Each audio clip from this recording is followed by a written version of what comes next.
Hi Aries, 2018 starts with a really wonderful Jupiter-Mars conjunction which happens in your 8th house in Scorpio. So beginning this month, you're really going to feel a strong drive emotionally to succeed in terms of the institutions you belong to. So there may be a sense of competitiveness. You may feel like you want to progress, other people may be standing in your way, so there's room for conflict there. But Jupiter is good luck and good fortune, Mars is drive. So don't be afraid to kind of push a little bit. If you want something, you can get it. On the 2nd of January, we've got Uranus, the planet of rebellion and eccentricity, going direct in your 1st house of self in Aries. So Uranus is an outer planet. When it goes direct, it's important because the outer planets are in retrograde for a long time. The movements direct and the retrogrades are important, but because they stay in retrograde so long, it's only the shifts that are really significant. So on the 2nd, you'll immediately feel this huge sense of drive and energy, which then combines with Jupiter and Mars in your 8th to really allow you to push forward and create opportunities in your working life, particularly, especially if institutions are involved. So if you're employed in a company, in a corporation, in a business, something like that. Also on the 2nd of January, we've got a full moon in Cancer, and I've made a separate video on that. Have a look at it. It's a really nice, kind of intuitive, insightful period, and it happens in your 4th house of family. So the big insights that you'll get are to do with those nearest and dearest to you, the people you love. The biggest activity, you really get 10 out of 10 here, Aries, in January for your work and your career. You have Pluto, the Sun, your midheaven, Venus, Black Moon, Lilith, and Saturn all sitting in your 10th house of career. So that's the biggest focus. How can I work to progress? And if you ask yourself that, you're going to do very, very well.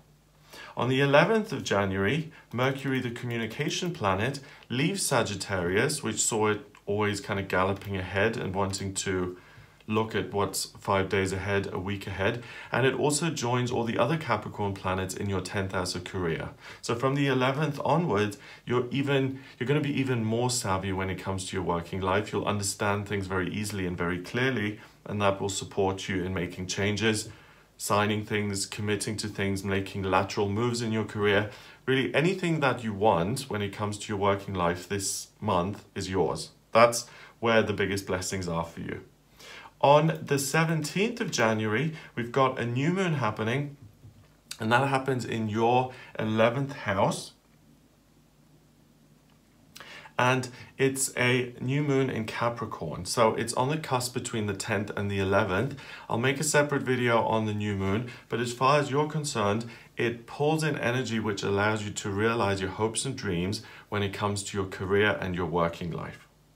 On the 18th, Venus leaves your 10th and goes into your 11th and goes into Aquarius. So now as the month progresses, you can see that the shift starts to go a little bit away from you and your career and your goals and your desires. And now you're starting to think a little bit more about humanity and how you can be of service on a greater scale and how you can be self-sacrificing. So up until the 18th is really when you need to hit the ground running if you want to make changes in your working life, if you want to progress, if you want to be promoted, if you want to change your job.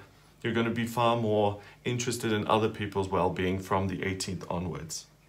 That continues all the way through until the 27th of January, when Mars, the planet of masculinity and drive, leaves the conjunction it had with Jupiter, the lucky planet, and it moves into your 9th house of travel in Sagittarius. So from the 27th of January onwards, now travel, learning, professional development, discovering new things, learning new things is going to become much more interesting. And again, the focus becomes much broader. So initially it's work, then it's work and other people as the month progresses from the 18th to the 27th. And now here at the end of the month, it's travel and how can I expand and how can I grow in terms of what I know, what my skills are and where I'm going in life. So from the 27th onwards, it's really a good time to go on a holiday or to take a trip.